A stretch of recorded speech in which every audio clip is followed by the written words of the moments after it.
Good morning, good evening, good afternoon, good night, good time of day, whatever it may be for you. This is the LAMDA log. Welcome back. Or good to see you if this is your first time here. I found out that some people watch this. Not a lot, but there are some. Yeah, let's jump right into it. LAMDA log, week 7, day 2, March. The 3rd of March, 2026. Shout out Sandridge.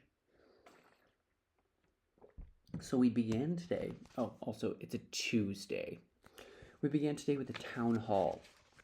And what the town halls are for are to help keep students informed and also have students be able to raise any concerns or questions. And it's super cool because it helps you feel involved and engaged in the school, and it's stellar. So the two running it were Mark and Alexia Phillips, who this is the first time I had any exchange with her, and she is involved in the financial side of things and a lot to do with the estates and stuff. So I'm just going to read through my notes. LAMDA has an indefinite degree awarding powers now. So they used to have to go through like the University of Kent, but now they're independent and they can give they can award any degree that they would like, which also exponentially speeds up the process of creating new degrees like in-house, because they don't have to go through a university to like make sure it's following the other things. They can do it all independently. And so when we graduate, we will receive a full LAMDA degree. I'm so glad they do this. I feel really part of the school, and it's rad. Mirrors will be added to some studios for dance and things. The bathroom floors in the west wing, it's a newer building. It's only a few years old. I think it's younger than 10 years old. But they will be fixed because the front wall wasn't sealed, and so water was getting in and ruining it. Our Wi-Fi helps us to connect to universities across the world, any that participate in the same program. So like if I'm by RADA or a different university that uses it, I can hop right on the Wi-Fi, which is cool. The whole building is cleaned every night around 2 to 3 a.m. But they're switching cleaners. They're switching to new people because it just hasn't been working out great. So, like, one of them stole my pants. I had my trousers for my British folks out there. I left them because they were when I had the bleeding heart, I would hold them over the trousers and then they would drip on that so I could get less on the floor. But alas, 'twas not meant to be. So I'm one pair of trousers short. But yeah, and so the new people should be cheaper and a little more flexible and work out a little better. But yeah, they will address some people losing some materials and some other things overnight, like my trousers. We're on the verge of acquiring a new building. It's close to Hammersmith, which should improve things. They're not officially announcing it or anything because the deal hasn't gone through yet, so they haven't announced the actual building that it is or anything. But that's cool. And then they're really working on improving the cafe. So there's going to be priorities to keeping prices down and keeping the business sustainable. They're going to have new cutlery because they know that the little paper cutlery that we have just doesn't work. They want to have 3 different dishes a day and then improve the nutrition and improve the options, especially for like gluten-free and vegetarian options. Carlos is moving his kitchen to the common room kitchen, and then we'll get some better microwaves because we just have regular cheap microwaves. And then they'll move a sink out of the kitchen as well, so that kitchen in the common room will be Carlos's kitchen. And then we will gain access to the little Mischief West Wing kitchen where he's currently been. Lambda has a New York City presence. They have an 8th Avenue studio, like a few studios on 8th Avenue. And as alumni, we will have access to those, just as we will have access to this building upon graduation. And we can reach out and book rooms and use the facilities more. I'm going to sneeze. Excuse me. More fully. And so that's really cool that we'll have access to like studio space in New York. This June, there is the LAMDA Gala 2026. Last year, they raised £500,000, so like £500,000, which is crucial to being able to keep the school afloat, because the school loses money on every student. On the international students, a little less, but on the local students, they pay like a quarter of what it costs to train them. So, just because our classes are so long and it's so specialized in things, so these fundraisers are crucial. The event involves some students, meaning that like theoretically we could perform for all these rich bigwigs and be like, hey, we're from LAMDA. I want to do that. We'll see. So there's not an audition per se, but there is like a list of people involved. And usually they just pick it from shows and things that have been done. It costs £4,000 for a table of 15. So I'm not sure how that would break down to an individual ticket, but it's expensive. It's not like a thing for us to go to. It's a thing to raise money so that we can go to the school. Benedict Cumberbatch kind of hosts it, and he auctions himself off to come to people's houses and make cocktails for them, because that's something he does. Rad. If we want to be involved, we can talk to Ollie. This season is, they're theming it. It's the green season, so performances will be all themed about sustainability and economic, eco-friendly themes. And they're also going to introduce more sustainable practices that will be used from here on out. There's this idea of a green book that I don't know about, but it mentioned like people, they talked about it, like Mark talked about it as if people knew it. And the idea, I think, is just holding yourself accountable for your energy consumption and resources and everything. Excuse me. Then we open it up for a few questions. So there's questions about AI, and LAMDA is not going to go all out on AI usage, right? Essays and written things are going to be judged probably differently, like graded and adjudicated, in the sense, instead of just submitting a paper that could have been AI generated, there's going to be an oral presentation in which you explain what you wrote. There is going to be like an AI study day in the summer. It's going to be a joint function with RADA to see like, how is this a tool that we can use, and how is it something that can be beneficial for us.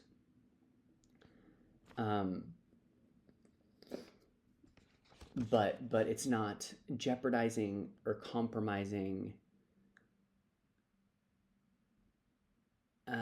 like artists and jobs and the environment and all of these important things. So as far as like using spaces for alumni here, Lydia is the person to talk to in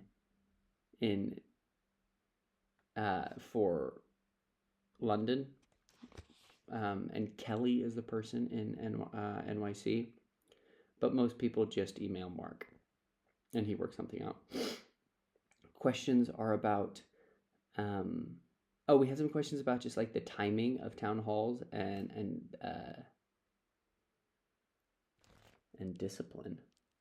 disruptions.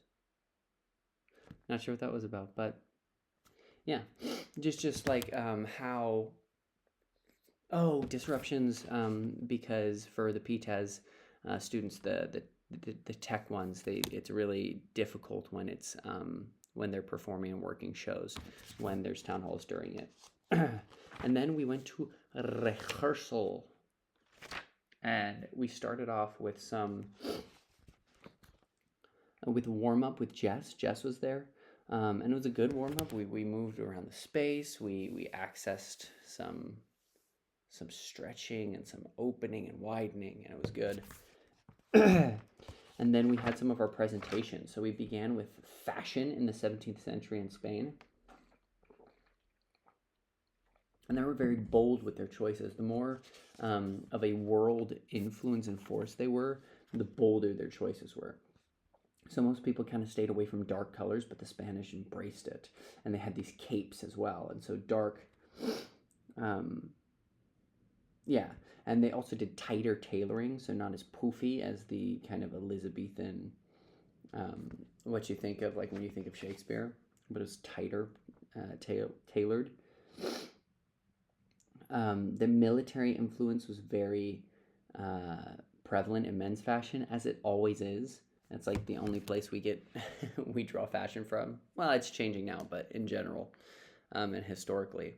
And so like you get the big hats with the feathers, or I guess you go back, and those were military inspired. Men would wear boots and women would wear clogs. Short shorts, the breeches were for men. Those were popular. Cone shapes were what the women aspired for. They had high collars as well, so men and women kept their hair up or short. Men had ruffled collars and jackets. Women wore long shawls outside. Men wore shorter hair. Yeah, I said that. And then with witches in the 17th century, single women, healers, and children were often accused. Children were accused and targeted because they would give up names very easily, because they would lie. They're like, I'm going to get out of trouble and say these people are involved. But they felt that they were just exposing more witches. Witch hunts happened frequently during natural disasters or when anything negative happened, like miscarriages and other things were happening. So negative things that they didn't want to attribute to God, it must have been a witch. Catalonia was a major witch spot for the accused. And in 1492 was the first law prohibiting witchcraft in Spain, which is fascinating. 1492 was a pivotal year for so much. That's when 1492 Christopher Columbus sailed the ocean blue, right? And just that was where things were happening. This play is happening at the height of the witch trials. Also, widows and herbalists were targeted, and around 700 women were killed for witchcraft in Spain, which compared to other European countries was pretty small, was a smaller number. And part of it was that the king didn't believe in it. He was much more worried about the Inquisition and Christianizing the country, getting expelling and converting Jews and Muslims at the time. The Basque witch trials, 70 people were killed, including priests, and it was this big fiasco. Alonso Salazar Frias, I guess it should be Salazar. Alonso Salazar Frias, he was known as the witch advocate, and he helped to keep a lot of people from being killed, because like 2,000 children were accused, but a small number were actually killed. Then there were like forms of torture. There was strapata. It's spelled with 2 P's, so it feels like it's Italian-esque, but you would hang a witch from her thumbs. And if you endured it and didn't die, you were just considered innocent. So there's like some tortures where there was incentive to just hang in. Joan Mallet, Joan, Joan, Joan, John. Juan. Mallet was a traveling witch hunter. He was eventually burned at the stake for false accusations in 1549, but he claimed to be able to see marks of the devil that no one else could see. And it seems to be semi-connected to henna, because henna was affiliated with Jewish and Muslim heritage, and so was looked as a mark of a heretic or the devil. And then the source of the play. The play was written around 1620 to 1625 by Lope de Vega. It's based on a folk song. So the song that's at the beginning of the play of The Gentleman from Olmedo, it was a folk song and it was a myth. And so the song came first, but the song was probably based on Juan de Vivero and Miguel Ruiz, who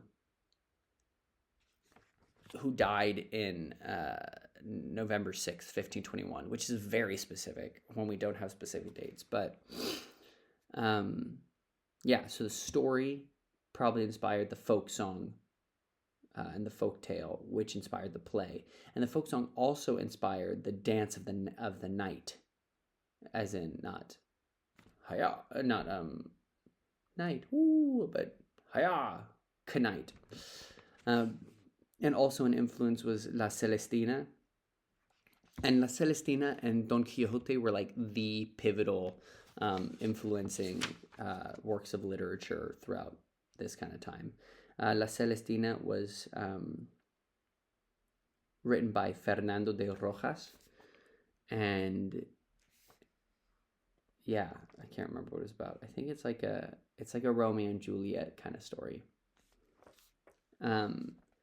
And then we began rehearsal, and we started, and I am in the beginning of this show. And so I got to go to rehearsal today.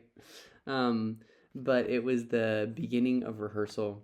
We went over our intentions. So for each scene, it's like, okay, Teo, what's your intentions? Fabia, what's your intention? Alonso, what are your intention for this unit? Right, the event. And Ali is so great at pressing back and challenging our opinions, but also being open to collaboration. He's like, yeah, do you think so?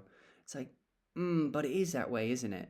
Or, oh, but I don't know. You tell me. And he's just really good at teaching and collaborating. We worked the first scene, and it was great. I really need to clarify my relationship and intentions, especially with Fabia. So, I took some notes during this. We're going to be in Weston Hall, which is the same place I did Tis Pity. So that'll be fun. And why doesn't Teo tell Fabia right away that Alonso is in love? And that's what he wants. Because she's like, what does he want? And it's like, well, he's sick. And, oh, it's his heart. He's in love. Though, if he sees you, he's sick in the head, if you ask me. And so why is there this? And I think we've come to the conclusion that Alonso wants to tell the story, so he said strictly not to tell. And then where are we? Questions like that. We've decided that we're at the empty fairgrounds where the marriage and festival was the night before, where that's where he met and saw Ines for the first time, Alonso, and then play the event with the reveal of the girl. I don't know what that means. Oh, there's also a line that I thought I was delivering to Alonso, but I'm delivering it to Fabia about Alonso. And then, yeah, some good stuff. And then, also, think about Teo's super objective. He's just a different guy than I thought. I thought he was like, oh, he's the goofy sidekick. I'm just going to kind of do me and be like, hey, what's up? I'm funny. But no, it's not like that at all. He's this proud, grounded guy, but he's like a little cheeky. He's a little goofy. But he's got this deep-seated fear for the occult and the dark. He's afraid of the dark and what can happen in the dark. And so he's got that inner, like, oh, what's pulling on him when things are asked of him and talked to. And so, Yeah. Ollie was telling me that I'm gonna find the character when I find this inner and outer self and what's his mask, and it's fun because I'm really figuring out the character, and he's not just my first impression of him, and I'm really excited about that, about going through this process. It's so different than Giovanni, because Giovanni was just I got him. He was straightforward to me. Um, yeah, clarify the backstory and relationship with Fabia. How do we act and respond and converse? And yeah, so I'm stoked about that. And then we broke for lunch. And then back from lunch, we had some more presentations. So with Spanish geography, Spain wasn't known as Spain at that moment. It was kind of its kingdoms, but it was unified by the Spanish monarchy. So Spanish monarchy had Portugal and Castilla, Aragon, part of the Netherlands, even part of Italy. And they were kind of all independent of each other. They had their own governments and their own laws, but they were united under the crown. So Medina de Campo is probably the city that they're talking about, and in Islam, Medina is the second holiest city, like after Mecca. Mecca, is that the city? I think so. Um, but yeah, and then Toledo is just south of Madrid. Burgos is a region they are all in, and so to be mayor of Burgos, which was mentioned at some point, that's a big deal. Ibiza and Mallorca are party cities, and they weren't part of the original text. The reason that they were brought up was because they're recognized now. And so it's interesting to see how things were changed in the translation and everything. It's fascinating. I don't know if I would translate it the same way, just because it adds and it keeps the idea of it, but it uses a lot more modern tropes and other things to to translate the culture as well. Um, yeah, and then we had bullfighting, corrida de los toros. Toros? Is it with two R's or one? I used to know this. I used to teach this. Toros. I taught this last year, about the same time probably. Toros, toros, toros. I think it's two R's. La corrida de los toros. Toros. I don't know. I gotta check that. Its origin, the first kind of documented thing is over 4,000 years ago in the myth of Gilgamesh, as he fought a bull. But it also is drawn from Roman gladiator fights, and um, and there's some African culture as well in northern Africa. But the first time in Spain was in 1128. The French outlawed it when they took over, but then the Bonapartes re-legalized it. And then question is like, what is Theo's role in bullfighting? And he's a picador, so he's on horseback and he stabs and lances the bull in part of the process. Yeah, and that's the gist of bullfighting. It's this whole idea of the beast, man versus the beast. And I was talking to another student afterwards who he loves bullfighting, and he's been to Spain and he's seen them, and he like knows the culture. And he was saying how it's like the bulls have the greatest life. They are kept separate from people. They live in pastures, and then they drink milk, and they have this perfect kind of aparted life, and the only human they ever interact with or see is their breeder. But for the most part, it's all isolated. So the first time they see a man is in the ring, and then it's the nature and the force of animal power that's been untouched and uninfluenced by man. It's just wild spirit, and then man, el hombre, which is cool. Okay, and then Lope de Vega was known as the Phoenix of Wit, and he was born on November 25th. I did not get the year. His rival, I believe it was his rival, called him El Monstruo de Naturaleza, which is the beast of nature. I only wrote the Spanish, not the English, but like it means the beast of nature or the monster of nature. He wrote over 1,000 plays. I think I might have said 10,000 at some point. That was wrong. Um, he claims that he wrote 1,800, and others said it was probably closer to 1,500. But 400 have been kept. He had 4 known siblings that were well documented, but maybe 2 more. He was partially raised by his inquisitor uncle, and he learned to read Latin and Spanish. And at age 10, he started translating Latin plays into Spanish. So he was somewhat of a prodigy. At 15, he went to university to study maths and astrology. Before Lope de Vega, there were strict guidelines following Aristotle's rules. But he made his own rules, such as changing from the 5-act system to a 3-act system, changing locations, changing the time in which a play could be. Instead of it having to be in 24 hours, it did all these different things. The style he kind of created was called Comedia Nueva, which was new style or new comedy, and it was a combination of tragedy and comedy. He had a very storied life. He had 15 children and many lovers. He was a private secretary to a nobleman. He was a priest at one point, but he was kind of tempted out of it because people were like, oh, we're losing a great writer. So they like brought him this beautiful woman. So he's just a crazy guy. And then after that, we continued with the scenes, and I was able to work on scenes 3 and 4 with the same method, kind of stating the intentions. And Teo's different. It's funny. Ollie mentioned like how Heriberto is a good kind of reference because he has this presence and this nobility is not the right word, but just this strength and yeah. But then inside he's afraid.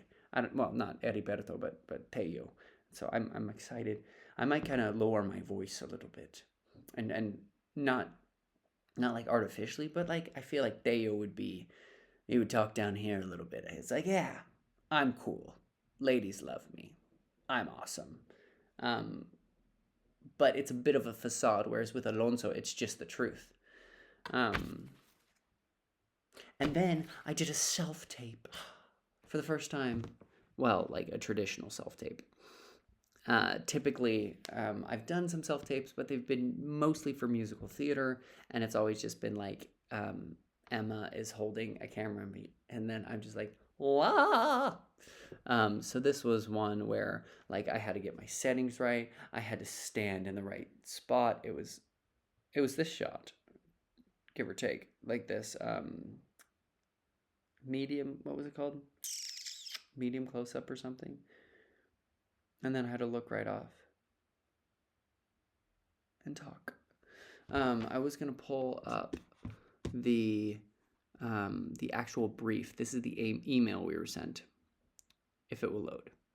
It says, "Hello, D1 folks. It was a joy to meet you folks today.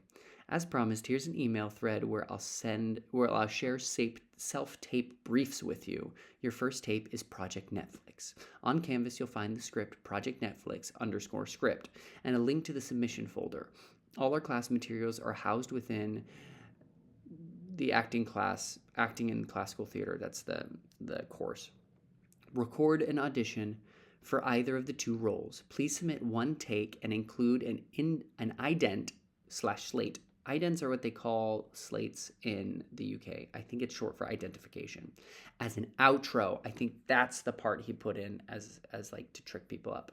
And then please only submit 1 video file. Your file should be under 300 megabits, MB, and named as follows: Project Netflix _ first name, last name. We'll accept submissions until noon on Wednesday, March 4th. If you encounter any challenges with OneDrive, you're welcome to email me the link to your tape and blah, blah, blah, blah, blah, blah. Okay, so that is that. I'm gonna link my my audition tape to this video at the end as well. Audition self-tape, so you can just see what it is. It's like 1 minute and 7 seconds. It's not long. It's very simple, but I'll read you the script.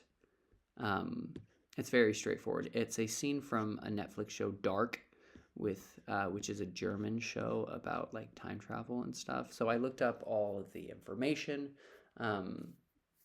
Yeah, this guy who finds out that his dad was like a time traveler and that he was his like best friend's sister, and then he like kissed his best friend before he found out about that her being his aunt, and it's trippy. But it says, rain pours down. Jonas steps off his bike, both desperate. Martha. Hello. Jonas. Hello. Beat. Jonas continued. I have to go. Martha. You have to go? Can you tell me what's going on? I've been trying to reach you for days and you can't even text me back? Beat. Martha continued.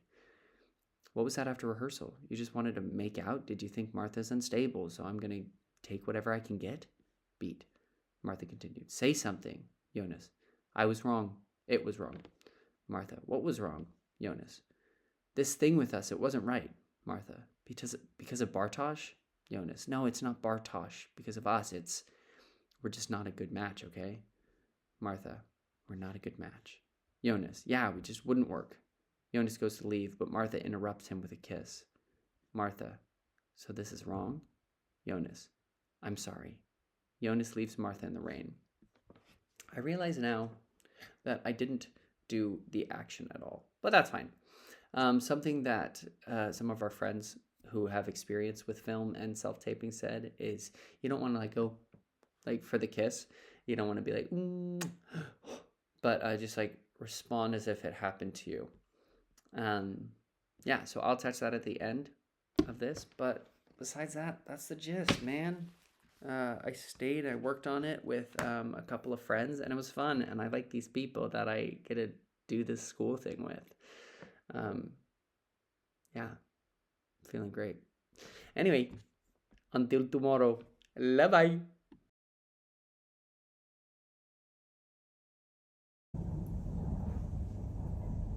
Hello? Hello. I have to go. You have to go? Can you tell me what's going on? I've been trying to reach you for days and you can't even text me back. What was that after rehearsal? You just wanted to make out? Did you think, Martha's unstable, so I'm just gonna take whatever I can get? Say something. It was wrong. What was wrong? This thing with us, it wasn't right. Because of Bartosz? No, it's not Bartosz. Because of us, we just wouldn't be a good match. We're not a good match. Yeah, we just wouldn't work.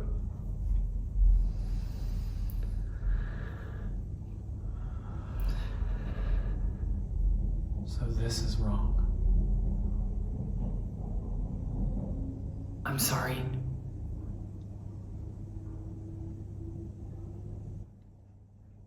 Hi, I'm Zion Austin, and I'm self-representing.